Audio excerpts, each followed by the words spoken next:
In 1935, when President Roosevelt brought forth welfare to the United States, it was only an idea, but his idea has grown into something way bigger than he had ever imagined.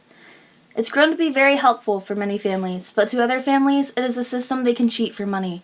Not only do they steal from the government, but also needy families, and this must be stopped. Welfare was established by the Social Security Act of 1935 to help poverty-torn children and other dependent people. Money paid by the government to those who are in need of financial assistance or who are just unable to work because of physical or health reasons. This program helped many people in the Great Depression and still helps families to survive today. This program was invented to help families re-enter society, and not for people to entirely depend on it for the rest of their lives. Today, the nation's poverty rate is about 15%, compared to 19% in 1964, when President Johnson declared the war on poverty. Our aim is not only to relieve the symptom of poverty, but to cure it. But if it weren't for the policies in this war on poverty declared 50 years ago, it may well be that I would not have ever run for Congress, because what got me thinking about it first, as a state district judge back in Texas, was seeing more and more young women, single women coming before me, single moms, charged with welfare fraud. The welfare system abuse and manipulation has put a social and economic damper on our country, and it has to stop. Many dependent people rely mainly on welfare for their complete source of income to support their families, rather than finding a job and supporting their family with an earned income. The government should analyze who actually truly needs help and put a stop to our country's abuse and manipulation of the system. More than $1 billion tax dollars were supposed to help families in Mecklenburg County put food on the table. But Channel 9 learned some people are lying about their need for food stamps, and some business owners are trafficking them as well. Wait until you hear what Marlene Wilson is accused of. Arrest warrants say she was double dipping, getting child support from New Jersey, while at the same time collecting thousands in food nutrition services here. $36,000 over the past 6 years, officials say she never should have received. According to research made in September 2013 by the U.S. Department of Health and Human Services, 4.1% of the population of the United States is on welfare.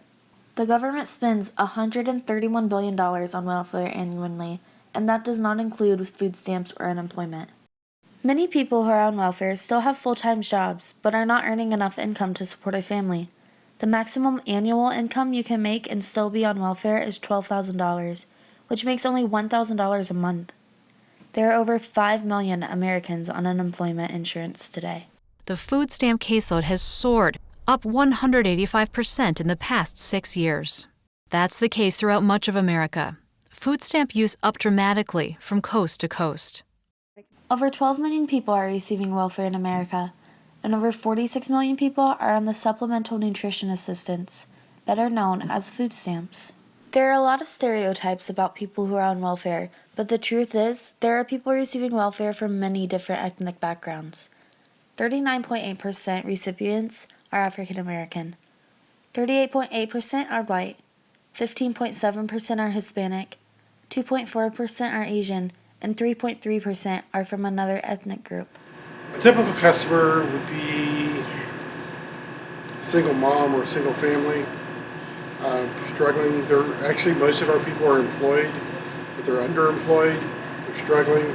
Either that or they're unemployed or they've come upon hard times.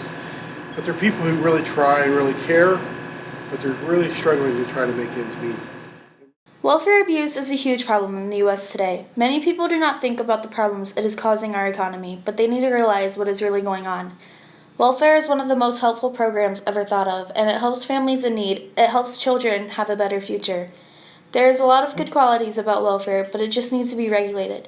We cannot help people in need if we have criminals abusing the system and stealing from these unfortunate families. A lot of people lie about the number of people that live in their families because they think they get more food, so they make up people. You have people that are trying to come in. We had one couple, the husband would shop on one week and the wife would shop on another week from the same family, so they would shop twice a month instead of once a month, which is really unfair. We've had people from out of the county come in to try to shop. People who come through and just take more than they're allowed. You're always going to have some. You're never going to get rid of all of it. But there's an awful lot of people that do follow the rules and regulations, do what they're supposed to, use it for what it was intended to. Section 8, the housing choice voucher or public housing was never intended to be permanent housing.